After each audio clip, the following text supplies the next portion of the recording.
alisin ko na muna 'to, umiiyak sila, eh. O hindi na, tahan na mga DDS, tahan na. Sabi ni Patrick Joaquin sa Duterte Park nila, nahiya naman ako doon sa mga taga Netherlands na sila hindi makapagpangalan basta-basta doon sa kanilang mga lugar. Tapos etong mga dugyot, bigla na lang sasabihin, Duterte Park ito. Yung mga mismong lokal doon hindi mapangalan yung mga lugar nila nang basta-basta lang. Tapos sila, Duterte Park to. Ngayon, dito muna tayo. Good news muna tayo, ha? Kasi dati ho, yung panahon ho ni Gonggong, ni dating Pangulong Duterte, ni Digong. Nung panahon ni dating Pangulong Duterte, hindi po nakakakuha ng mga ganito. No? Wala pong mga nahuhuli na mga ganito. Malalaman mo lang, isang tambay doon sa kanto. May nakasukbit dito. Nanlaban po ako, etc. Adik po ako, ganito, ganyan, yung maliliit. Ibahin mo ang gobyerno ni Pangulong Bongbong Marcos. Di ba? Ayan, NBI. Nakuha 23 million. Kapag kaho ang gobyerno ni Pangulong Bongbong Marcos, mga big time po. Mga big time po yung mga naaaresto. Hindi po yung, eto, tambay sa kanto yan, runner yan dati, ganito, patay. Yung pala, dahilan na binuyo na manlaban. Bakit daw? Kasi kapag yung pinasok lang doon sa Oblo, 500,000 lang daw po ang makukuha bilang reward. Patayin ka na lang namin. Kasi sabi ni Bungo, 2 milyon kapag ka nanlaban yung tao, yung suspect. Di po ba? Basahin po natin, masakit sa dibdib ng mga DDS to. Tapos malalaman mo, 23 million na push o damo, huli pa, Davao. Sasabihin nung mga Davao City o Davao ang pinaka-peaceful na city sa buong Southeast Asia. Tapos ganito, sandamukal ang droga. Mismong doon sa munisipyo ni Baste Duterte, 38 na mga empleyado ng munisipyo positibo sa droga. Tapos sasabihin ninyo, safest city in Southeast Asia, dinaig nyo pa ang Singapore. Ako, ilang taon akong tumira dyan sa Singapore. Halos 6-7 taon ako. Wala akong nakita man lang, wala man lang akong narinig na may droga. Diba? Sabi ni Lucille Reyes, gaya nung nakuhang droga sa baybayin ng Pangasinan, 1.17 billion. Sabi ni Porty Yogi, repacking pa talaga. Basahin natin, ha? Mga DDS, iyakan muna.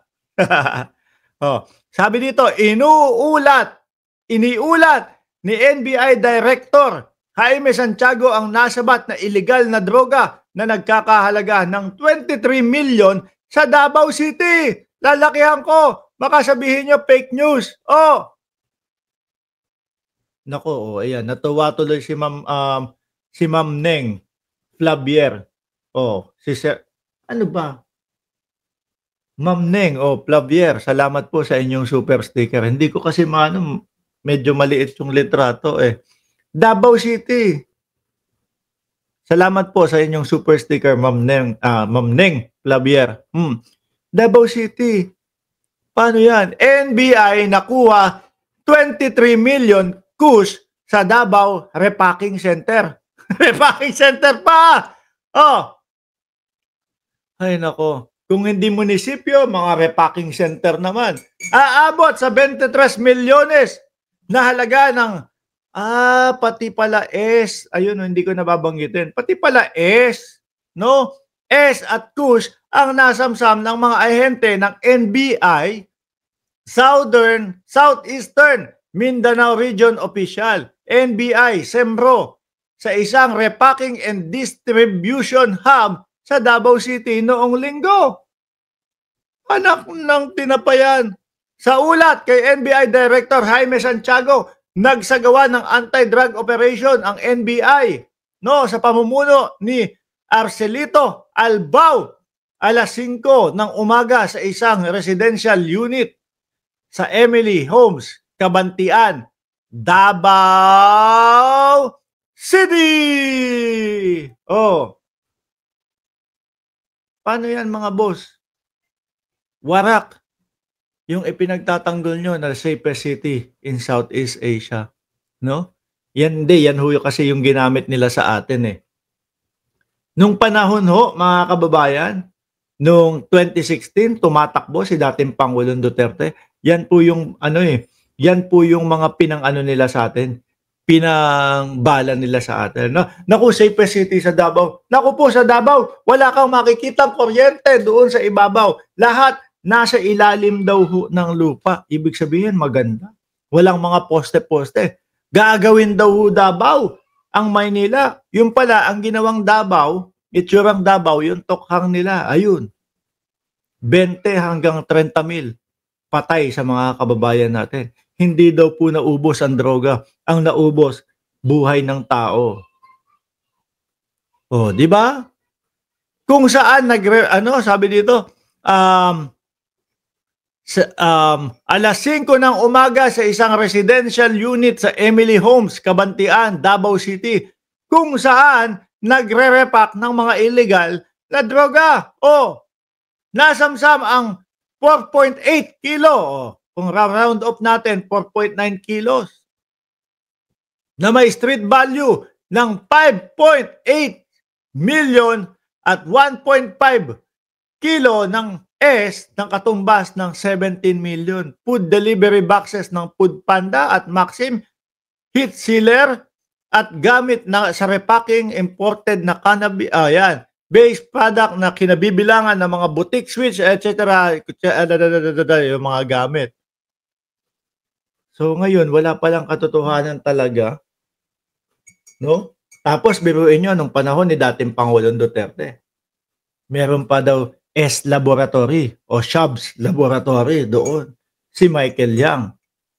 Sino po si Michael Yang? Mga kababayan? Si Michael Yang naman, ang ginawang advisor ni dating Pangulong Duterte. No? Siguro naisip nila, gawin kitang advisor para kung may aaresto sa iyo, kung merong mga tao na magsasabi sa iyo na ikaw ay sangkot sa droga, unang iisipin nila, hindi mangyayari yan. Hindi papayag si Tatay Digong niya.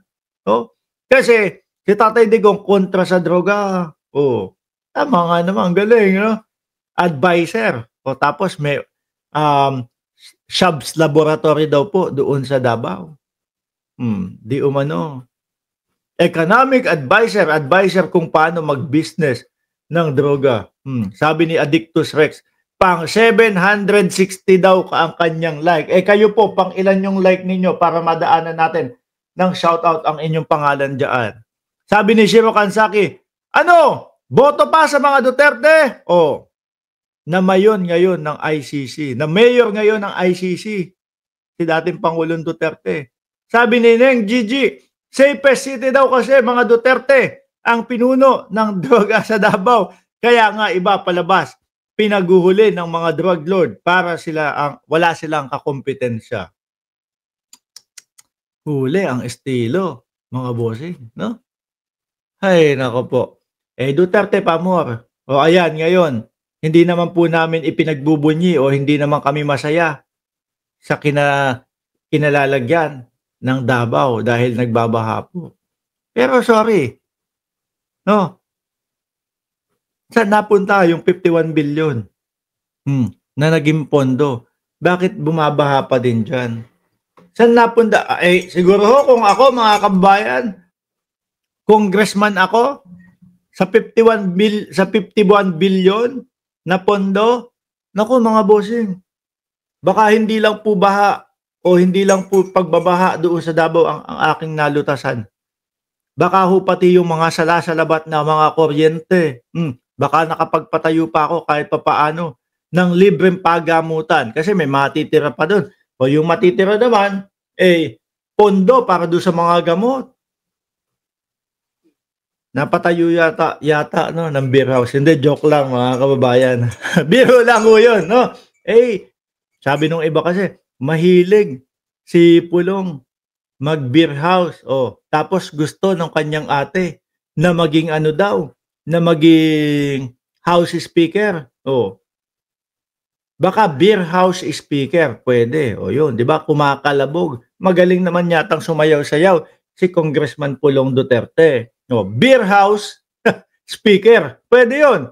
Kami, yung mga speaker namin, boss. Sila ang mga speaker nila, Pulong. 'Di ba? Beer house speaker, ayos. No? At least speaker pa din sa house. Beer house nga lang, hindi House of Representatives.